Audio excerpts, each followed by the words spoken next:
Nossa Senhora de Fátima. Aparições do Anjo de Portugal. Antes das aparições de Nossa Senhora, Lúcia, Francisco e Jacinta, Lúcia de Jesus dos Santos, de 10 anos, e seus primos Francisco, de 9 anos, e Jacinta Marto, de 7 anos, todos residentes na aldeia de Aljustrel, freguesia de Fátima, tiveram 3 visões do Anjo de Portugal ou da Paz. Primeira aparição do anjo. A primeira aparição do anjo deu-se na primavera ou no verão de 1916, numa loca ou gruta do Outeiro do Cabeço, perto de Aljustrel, e desenrolou-se da seguinte maneira, conforme narra a irmã Lúcia. Alguns momentos havia que jogávamos, e eis que um vento forte sacode as árvores e faz-nos levantar a vista para ver o que se passava, pois o dia estava sereno. Então começamos a ver, a alguma distância, sobre as árvores que se estendiam em direção ao nascente, uma luz mais branca que a neve, com a forma de um jovem transparente, mais brilhante que um cristal atravessado pelos raios de sol. À medida que se aproximavam, íamos distinguindo as feições. Um jovem dos seus 14 a 15 anos, de uma grande beleza. Estávamos surpreendidos e meio absortos. Não a dizíamos palavra. Ao chegar junto de nós, disse: Não temais, sou o anjo da paz. Orai comigo. E ajoelhando em terra, curvou a fronte até o chão. Levados por um movimento sobrenatural, imitamo-lo e repetimos as palavras que lhe ouvimos pronunciar. Meu Deus, eu creio, adoro, espero e amo-vos. Peço-vos perdão para os que não creem, não adoram, não esperam e não vos amam. Depois de repetir isso 3 vezes, ergueu-se e disse: Orai assim. Os corações de Jesus e Maria estão atentos à voz das vossas súplicas. E desapareceu. A atmosfera do sobrenatural que nos envolveu era tão intensa que quase não dávamos conta da própria existência por um grande espaço de tempo, permanecendo na posição em que nos tinha deixado, repetindo sempre a mesma oração. A presença de Deus sentia-se tão intensa e íntima que nem mesmo entre nós nos atrevíamos a falar. No dia seguinte, sentíamos o espírito ainda envolvido por essa atmosfera, que só muito lentamente foi desaparecendo. Nesta aparição, nenhum pensou em falar, nem em recomendar segredo. Ela de si o impôs. Era tão íntima que não era fácil pronunciar sobre ela a menor palavra. Fez-nos talvez também maior impressão, por ser a primeira assim manifesta. Segunda aparição do anjo. A segunda aparição deu-se no verão de 1916, sobre o poço da casa dos pais de Lúcia, junto ao qual as crianças brincavam à hora da sesta. Assim, narra a irmã Lúcia o que o anjo lhes disse a ela e aos primos então.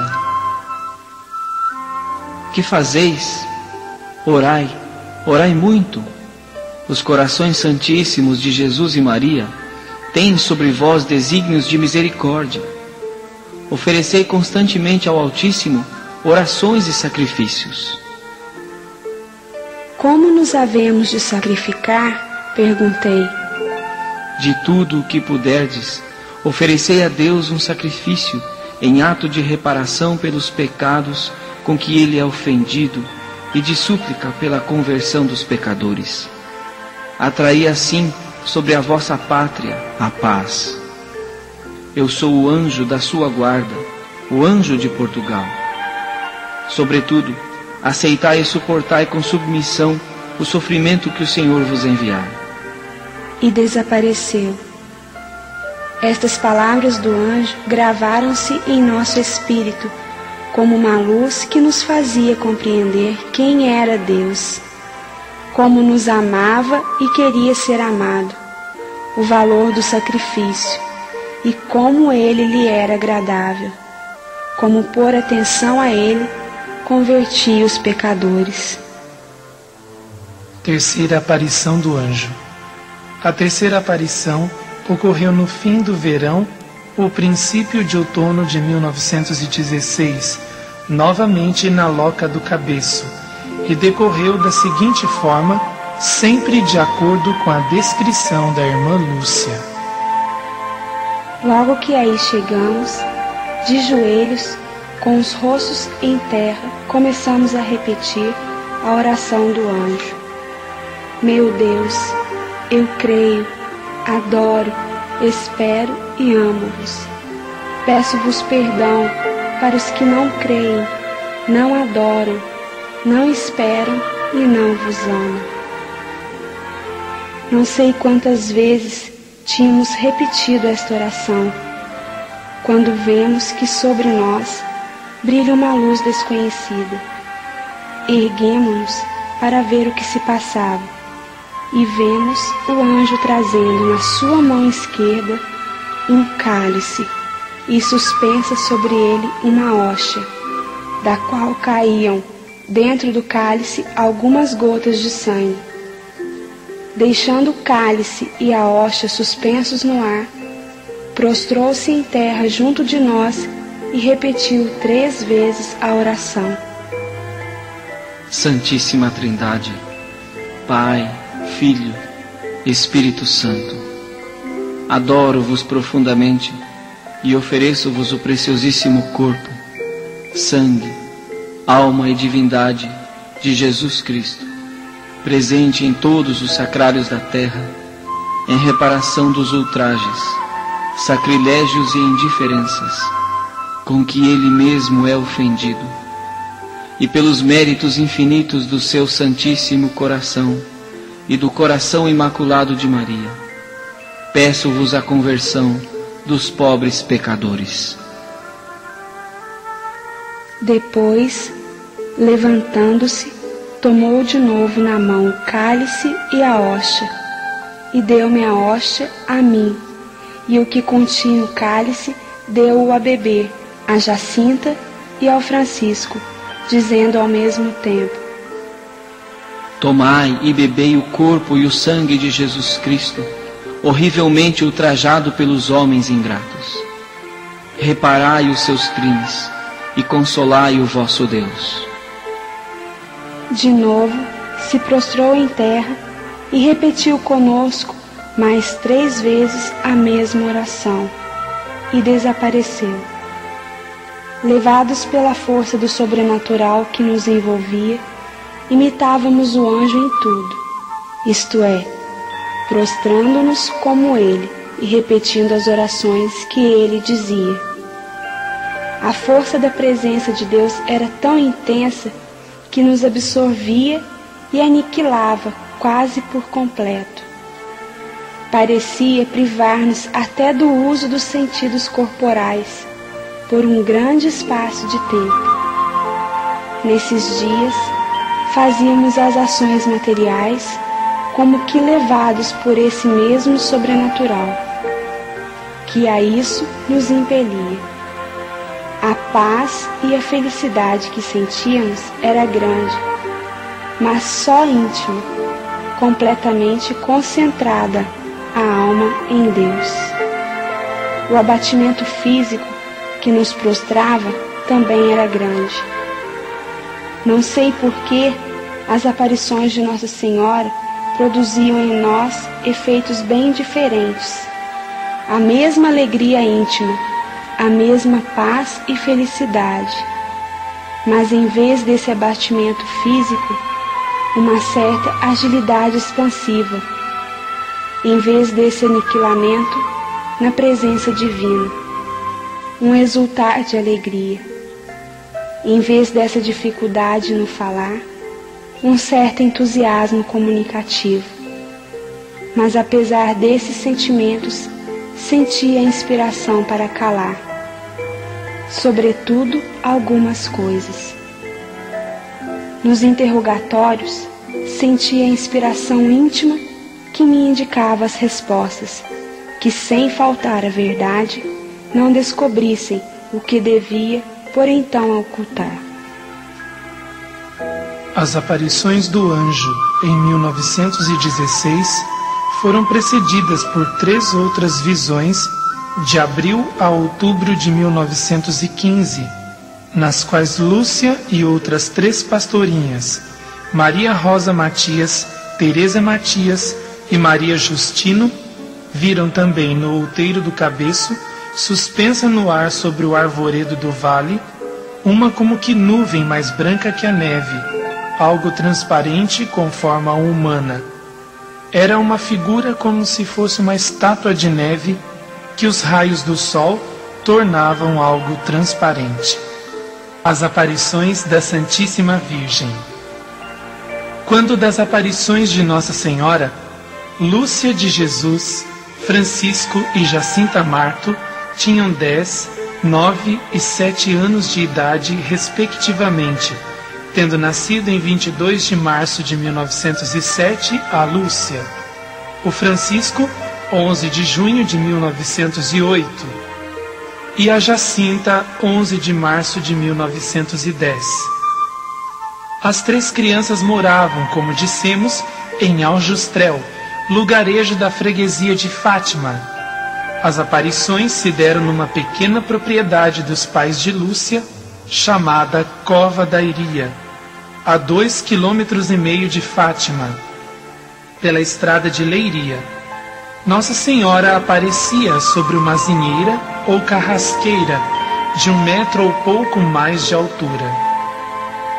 Francisco apenas via Nossa Senhora e não a ouvia. Jacinta via e ouvia. Lúcia via, ouvia e era a única que falava com a Santíssima Virgem. As aparições ocorriam por volta do meio-dia. Primeira aparição, 13 de maio de 1917. Brincavam os 3 videntes na Cova da Iria, quando observaram 2 clarões como relâmpagos, após os quais viram a Mãe de Deus sobre a azinheira. Era uma senhora vestida toda de branco, mais brilhante que o sol, espargindo luz mais clara e intensa que um copo de cristal cheio de água cristalina, atravessado pelos raios de sol mais ardente. Descreve Lúcia. Sua face, indescritivelmente bela, não era nem triste, nem alegre, mas séria, com ar de suave censura. As mãos juntas, como a rezar, apoiadas no peito e voltadas para cima. Da mão direita pendia um rosário. As vestes pareciam feitas só de luz. A túnica era branca, e branco um manto, orlado de ouro, que cobria a cabeça da Virgem e lhe descia aos pés. Não se lhe viam os cabelos e as orelhas. Os traços da fisionomia, Lúcia nunca pôde descrevê-los, pois foi-lhe impossível fitar o rosto celestial que ofuscava. Os videntes estavam tão perto de Nossa Senhora a 1,5 metros de distância, mais ou menos, que ficavam dentro da luz que a cercava, ou que ela espargia. O diálogo desenvolveu-se da seguinte maneira: Não tenhais medo. Eu não vos faço mal. D'onde é vós mercê? Sou do céu. E Nossa Senhora ergueu a mão para apontar o céu. E que é que vós mercê quer? Vim para vos pedir que venhais aqui 6 meses seguidos, no dia 13, a esta mesma hora. Depois vos direi quem sou e o que quero. Depois voltarei ainda aqui uma 7ª vez. E eu também vou para o céu? Sim, vais. E a Jacinta? Também. E o Francisco? Também, mas tem que rezar muitos terços. E a Maria das Neves já está no céu? Sim, está. E a Amélia? Estará no purgatório até o fim do mundo. Quereis oferecer-vos a Deus para suportar todos os sofrimentos que Ele quiser enviar-vos, em ato de reparação pelos pecados com que Ele é ofendido e de súplica pela conversão dos pecadores? Sim, queremos. Ides, pois ter muito que sofrer, mas a graça de Deus será o vosso conforto. Ides, pois ter muito que sofrer, mas a graça de Deus será o vosso conforto.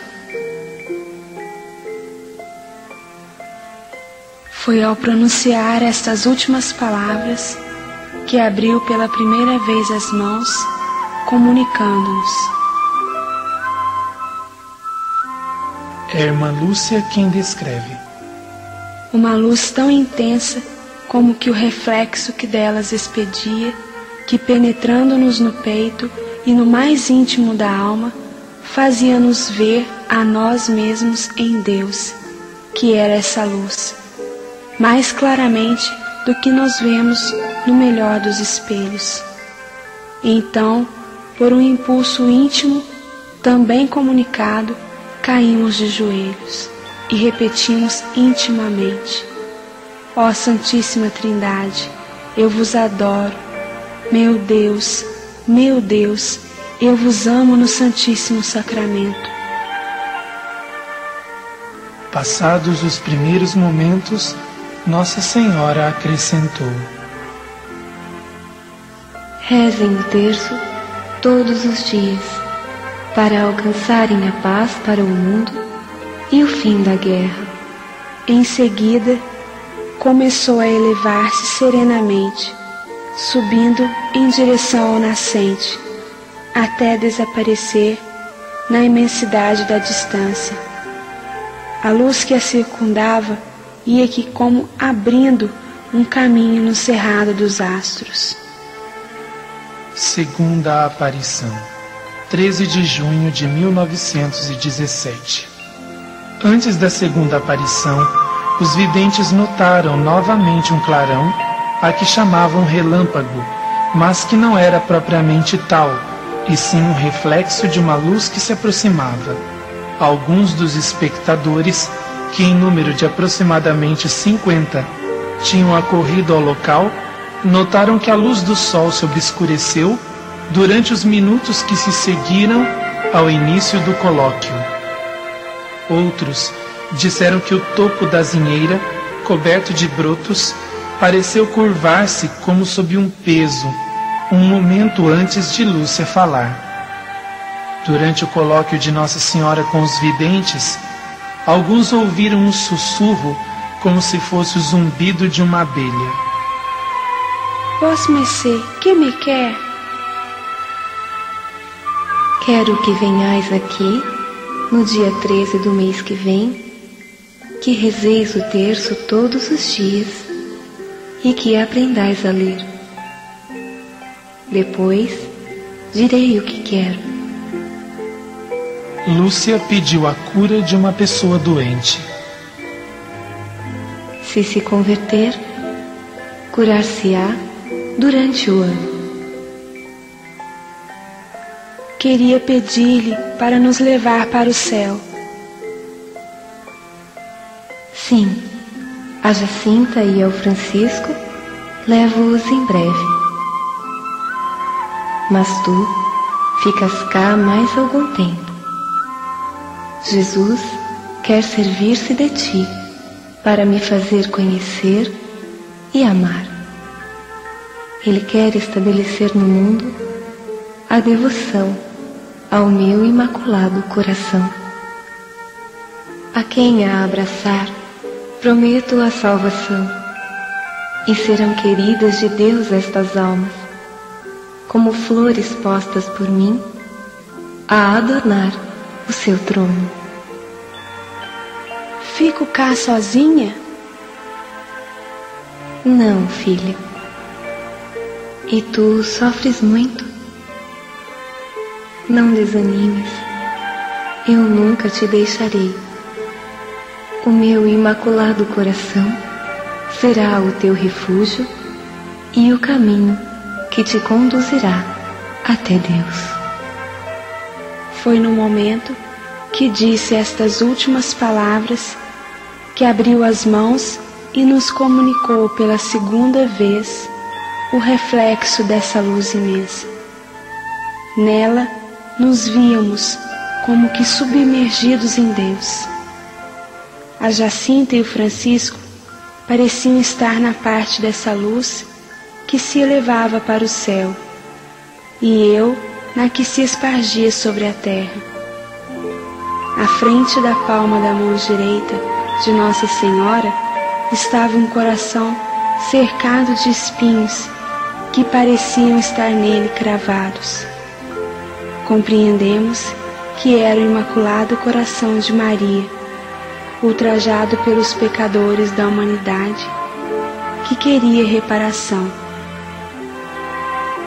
Quando se desvaneceu esta visão, a Senhora, envolta ainda na luz que dela irradiava, elevou-se da arvorezinha sem esforço, suavemente, na direção do leste, até desaparecer de todo. Algumas pessoas mais próximas notaram que os brotos do topo da azinheira estavam tombados na mesma direção, como se as vestes da Senhora os tivessem arrastado. Só algumas horas mais tarde, retornaram à posição natural. Terceira aparição, 13 de julho de 1917. Ao dar-se a terceira aparição, uma nuvenzinha acinzentada pairou sobre a azinheira. O sol se ofuscou. Uma aragem fresca soprou sobre a serra, apesar de se estar no pino do verão. O Sr. Marto, pai de Jacinta e Francisco, que assim o refere, diz que ouviu também um sussurro como o de moscas num cântaro vazio.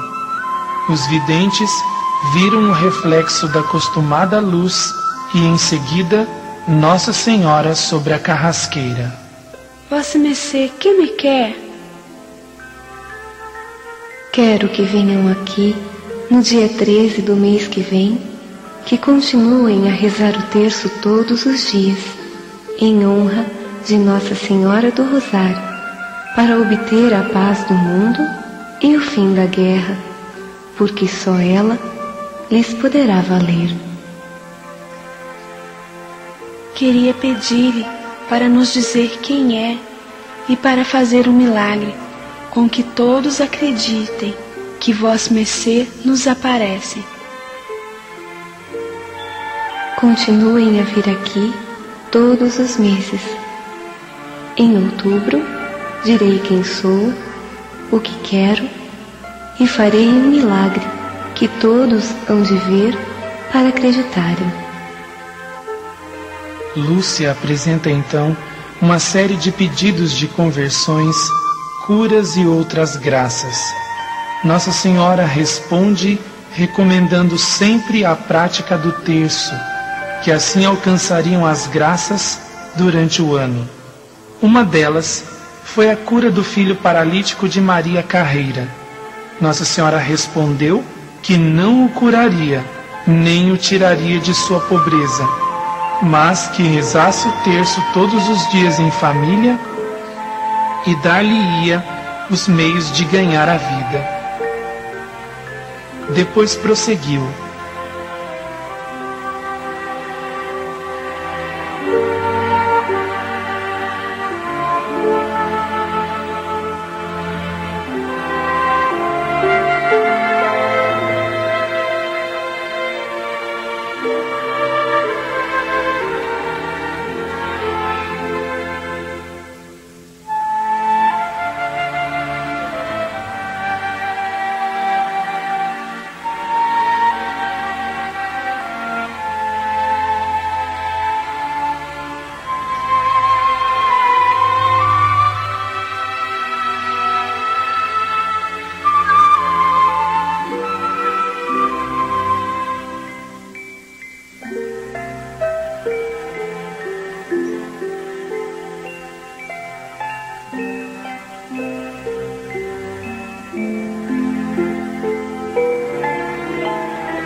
parte dessa luz que se elevava para o céu, e eu na que se espargia sobre a terra.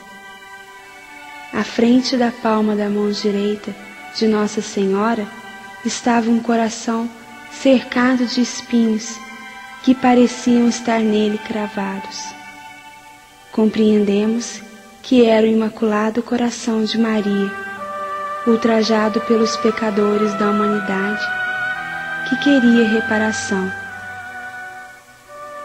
Quando se desvaneceu esta visão, a Senhora, envolta ainda na luz que dela irradiava, elevou-se da arvorezinha sem esforço, suavemente, na direção do leste, até desaparecer de todo. Algumas pessoas mais próximas notaram que os brotos do topo da azinheira estavam tombados na mesma direção, como se as vestes da Senhora os tivessem arrastado. Só algumas horas mais tarde, retornaram à posição natural. Terceira aparição, 13 de julho de 1917. Ao dar-se a terceira aparição, uma nuvenzinha acinzentada pairou sobre a azinheira. O sol se ofuscou. Uma aragem fresca soprou sobre a serra, apesar de se estar no pino do verão. O Sr. Marto, pai de Jacinta e Francisco, que assim o refere, diz que ouviu também um sussurro como o de moscas num cântaro vazio. Os videntes viram o reflexo da costumada luz e, em seguida, Nossa Senhora sobre a carrasqueira. Vossa Mercê, que me quer?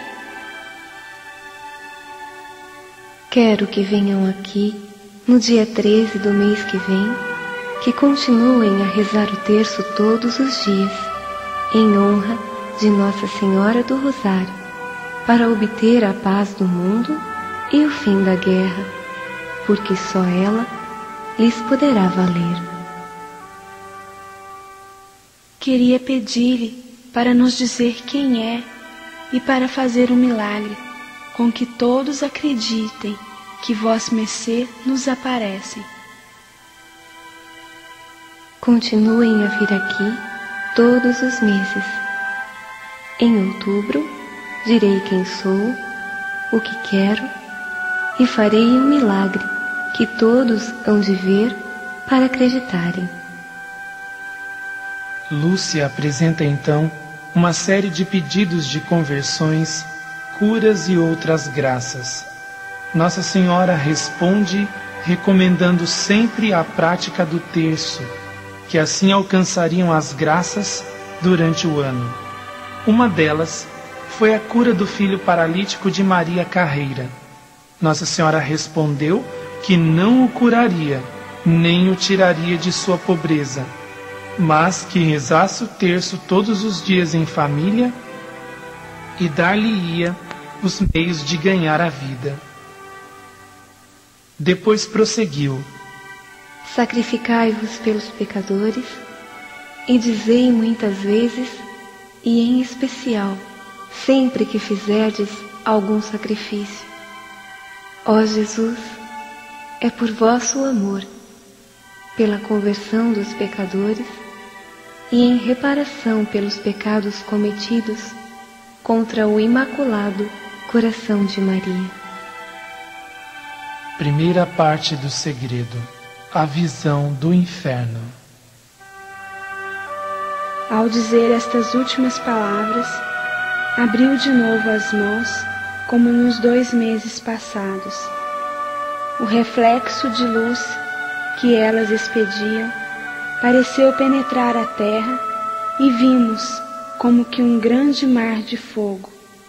E mergulhados nesse fogo, os demônios e as almas, como se fossem brasas transparentes e negras ou bronzeadas, com forma humana, que flutuavam no incêndio, levada pelas chamas que delas mesmas saíam, juntamente com as nuvens de fumo, caindo para todos os lados, semelhante ao cair das fagulhas nos grandes incêndios, sem peso nem equilíbrio.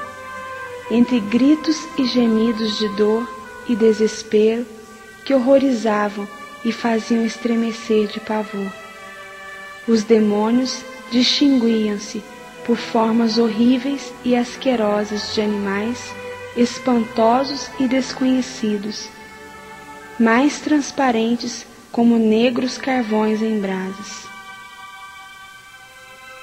A visão demorou um momento, durante o qual Lúcia soltou um ai. Ela comenta que se não fosse a promessa de Nossa Senhora de os levar para o céu, os videntes teriam morrido de susto e pavor. Segunda parte do segredo: o anúncio do castigo e dos meios de evitá-lo. Assustados, pois, e como que a pedir socorro, os videntes levantaram os olhos para Nossa Senhora, que lhes disse com bondade e tristeza: Vistes o inferno, para onde vão as almas dos pobres pecadores? Para a salvar, Deus quer estabelecer no mundo a devoção ao meu imaculado coração. Se fizerem o que eu vos disser, salvar-se-ão muitas almas e terão paz. A guerra vai acabar, mas se não deixarem de ofender a Deus, no reinado de Papa Pio XI começará outra pior.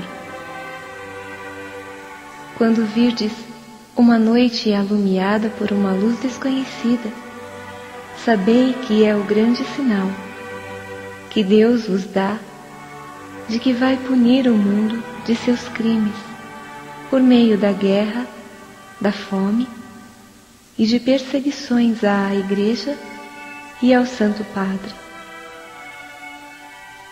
Para a impedir, virei pedir a consagração da Rússia ao meu imaculado coração e a comunhão reparadora dos primeiros sábados.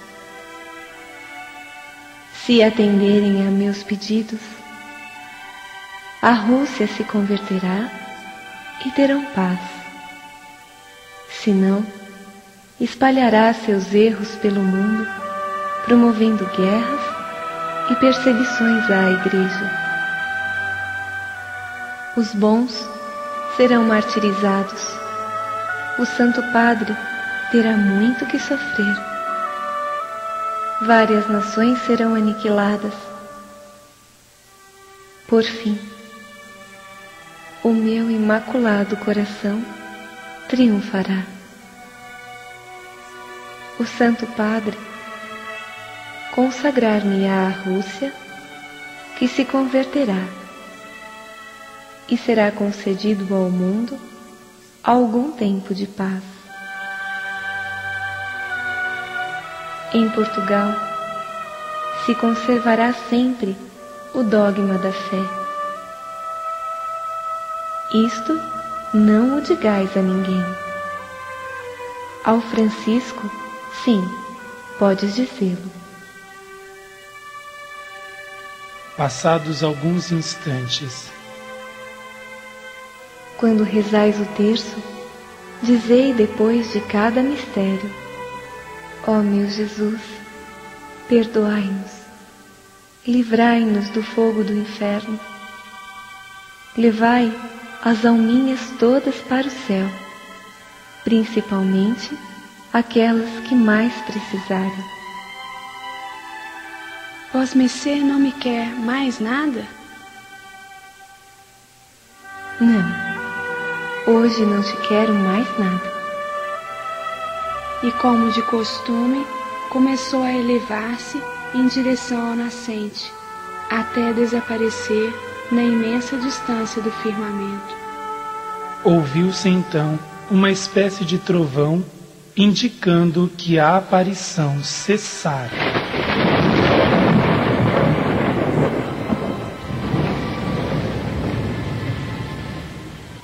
Quarta aparição, 15 de agosto de 1917. No dia 13 de agosto, em que deveria dar-se a quarta aparição, os videntes não puderam comparecer à cova da Iria, pois foram raptados pelo administrador de Orem, que à força quis arrancar-lhes o segredo. As crianças permaneceram firmes.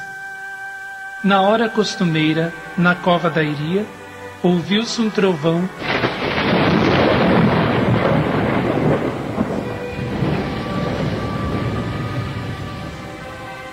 ao qual se seguiu o relâmpago. Tendo os espectadores notado uma pequena nuvem branca que pairou alguns minutos sobre a azinheira. Observaram-se também fenômenos de coloração de diversas cores do rosto das pessoas, das roupas, das árvores, do chão. Nossa Senhora certamente tinha vindo, mas não encontrara os videntes.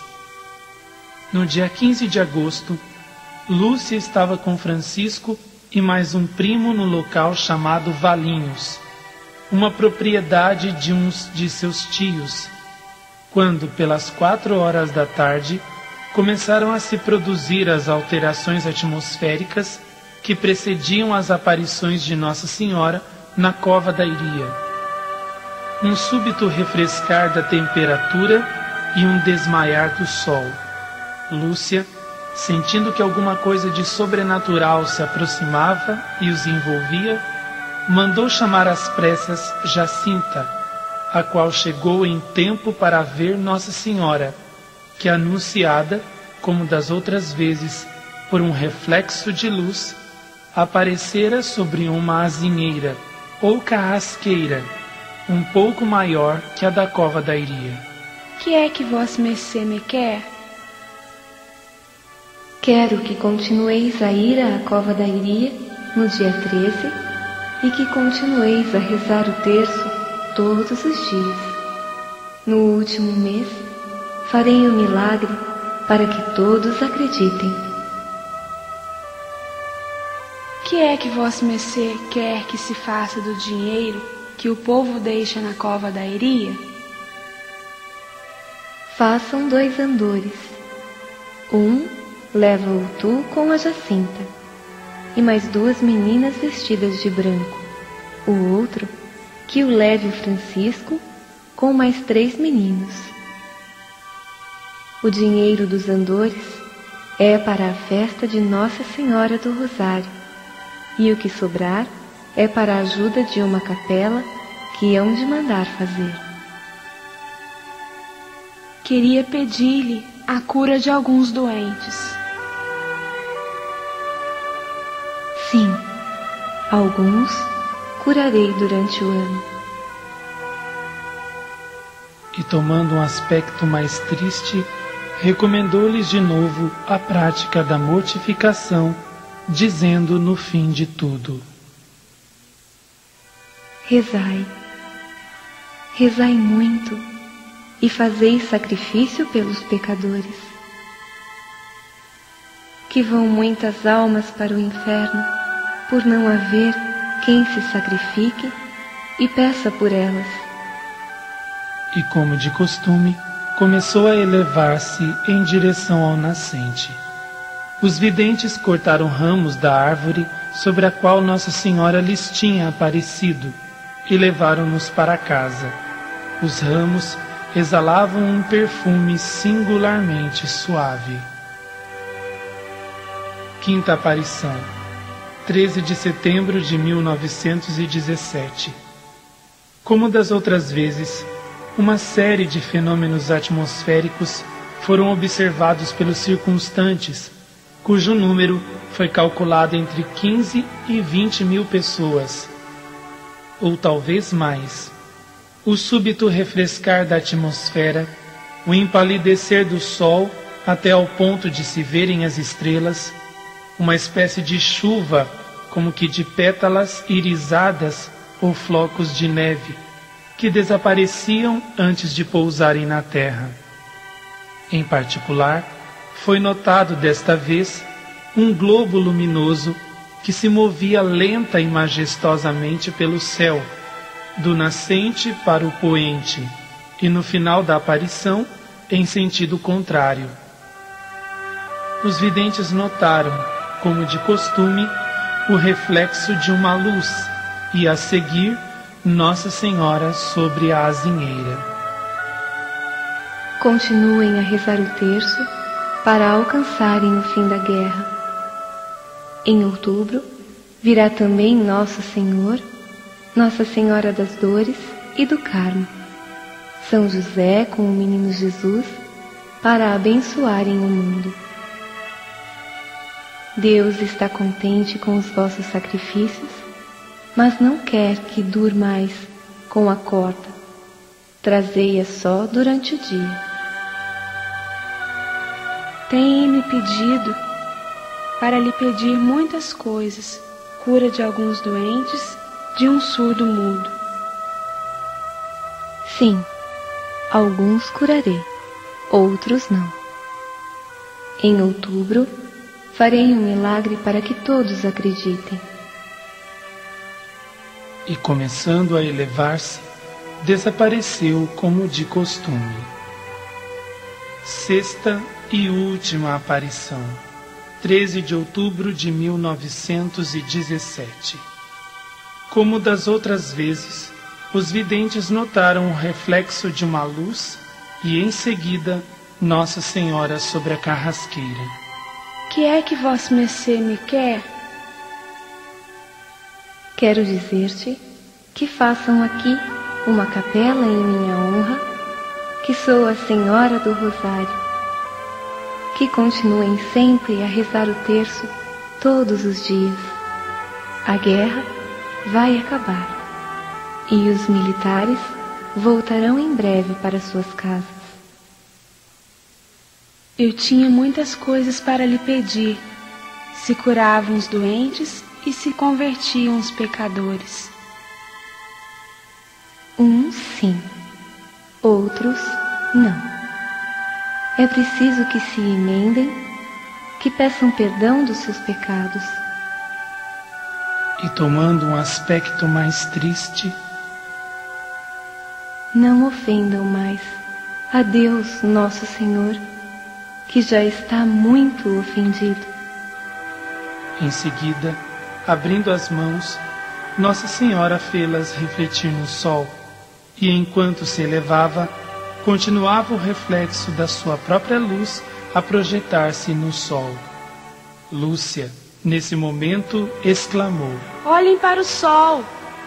Desaparecida Nossa Senhora, na imensa distância do firmamento, desenrolaram-se aos olhos dos videntes 3 quadros sucessivamente, simbolizando primeiro os mistérios gozosos do Rosário, depois os dolorosos e por fim os gloriosos. Apenas Lúcia viu os 3 quadros. Jacinta e Francisco viram apenas o primeiro. Apareceram ao lado do sol São José com o Menino Jesus e Nossa Senhora do Rosário. Era a Sagrada Família. A Virgem estava vestida de branco com um manto azul. São José também se vestia de branco e o Menino Jesus de vermelho claro. São José abençoou a multidão, traçando 3 vezes o sinal da cruz.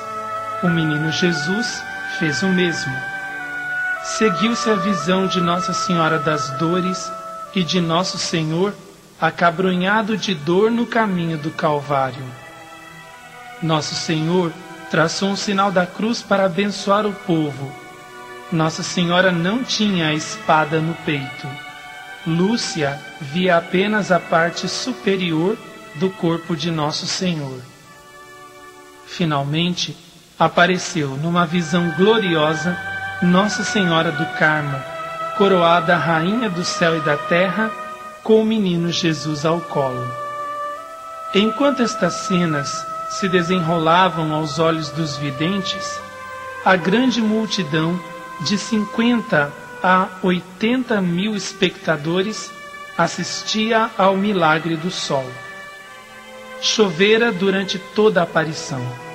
Ao encerrar-se o colóquio de Lúcia com Nossa Senhora, no momento em que a Santíssima Virgem se elevava e que Lúcia gritava: "Olhem para o sol", as nuvens se entreabriram, deixando ver o sol como um imenso disco de prata. Brilhava com intensidade jamais vista, mas não cegava. Isto durou apenas um instante. A imensa bola começou a bailar, qual gigantesca roda de fogo. O sol girava rapidamente. Parou por certo tempo para recomeçar em seguida a girar sobre si mesmo vertiginosamente. Depois, seus bordos tornaram-se escarlates e deslizou no céu como um redemoinho, espargindo chamas vermelhas de fogo. Essa luz refletia-se no solo, nas árvores, nos arbustos, nas próprias faces das pessoas e nas roupas, tomando tonalidades brilhantes e diferentes cores. Animado 3 vezes de um movimento louco, o globo de fogo pareceu tremer, sacudir-se e precipitar-se em zigue-zague sobre a multidão aterrorizada. Durou tudo uns 10 minutos. Finalmente, o sol voltou em zigue-zague para o ponto de onde se tinha precipitado, ficando novamente tranquilo e brilhante, com o mesmo fulgor de todos os dias. O ciclo das aparições havia terminado. Muitas pessoas notaram que suas roupas, ensopadas pela chuva, tinham secado subitamente. O milagre do sol foi observado também por numerosas testemunhas situadas fora do local das aparições, até a 40 quilômetros de distância. As revelações posteriores a 1917, os 5 primeiros sábados. No segredo de julho, Nossa Senhora dissera: "Virei pedir a consagração da Rússia ao meu imaculado coração e a comunhão reparadora nos primeiros sábados." A mensagem de Fátima não estava, pois, definitivamente encerrada com o ciclo das aparições da Cova da Iria em 1917. No dia 10 de dezembro de 1925, a Santíssima Virgem, tendo ao lado o menino Jesus sobre uma nuvem luminosa, apareceu à irmã Lúcia em sua cela, na casa das Doroteias, em Pontevedra. Pondo-lhe uma das mãos ao ombro, mostrou-lhe um coração rodeado de espinhos que tinha na outra mão. O menino Jesus, apontando para ele, exortou a vidente com as seguintes palavras: "Tem pena do coração de tua Santíssima Mãe, que está coberto de espinhos que os homens ingratos a todos os momentos lhe cravam, sem haver quem faça um ato de reparação para os tirar." A Santíssima Virgem acrescentou: "Olha, minha filha, o meu coração cercado de espinhos, que os homens ingratos a todos os momentos me cravam, com blasfêmias e ingratidões. Tu, ao menos, vede-me consolar, e dize que todos aqueles que durante 5 meses, no primeiro sábado, se confessarem, recebendo a Sagrada Comunhão, rezarem um terço e me fizerem 15 minutos de companhia, meditando nos 15 mistérios do Rosário, com o fim de me desagravar, eu prometo assisti-los na hora da morte, com todas as graças necessárias para a salvação dessas almas." No dia 15 de fevereiro de 1926, o menino Jesus torna a aparecer a irmã Lúcia em Pontevedra, perguntando-lhe se já havia divulgado a devoção à sua Santíssima Mãe. A vidente dá conta de dificuldades apresentadas pelo confessor e explica que a superiora estava pronta a propagá-la, mas que aquele sacerdote havia dito que sozinha a madre nada podia. Jesus respondeu: é verdade que a tua superiora só nada pode, mas com a minha graça pode tudo. A irmã Lúcia expôs a dificuldade de algumas pessoas de se confessarem no sábado e pediu para ser válida a confissão de 8 dias. Jesus respondeu: sim, pode ser de muitos dias mais, contanto que quando me receberem estejam em graça e tenham a intenção de desagravar o imaculado coração de Maria. A irmã Lúcia ainda levantou a hipótese de alguém esquecer de formar a intenção ao confessar-se, ao que Nosso Senhor respondeu: podem formá-la na outra confissão seguinte, aproveitando a primeira ocasião que tiverem de se confessar. Na vigília de 29 para 30 de maio de 1930, Nosso Senhor, falando interiormente à irmã Lúcia, resolveu ainda outra dificuldade. Será igualmente aceita a prática desta devoção no domingo seguinte ao primeiro sábado, quando os meus sacerdotes, por justos motivos, assim o concederem às almas. Esses são os pedidos de Nossa Senhora de Fátima, no ano de 1917. Se você sentiu em seu coração o desejo de aumentar a devoção, o amor por essa Santíssima Mãe e, ao mesmo tempo, trabalhar na salvação das almas para Deus, peça-nos esta fita pelo telefone 012 351 4666. Salve Maria! Salve Maria!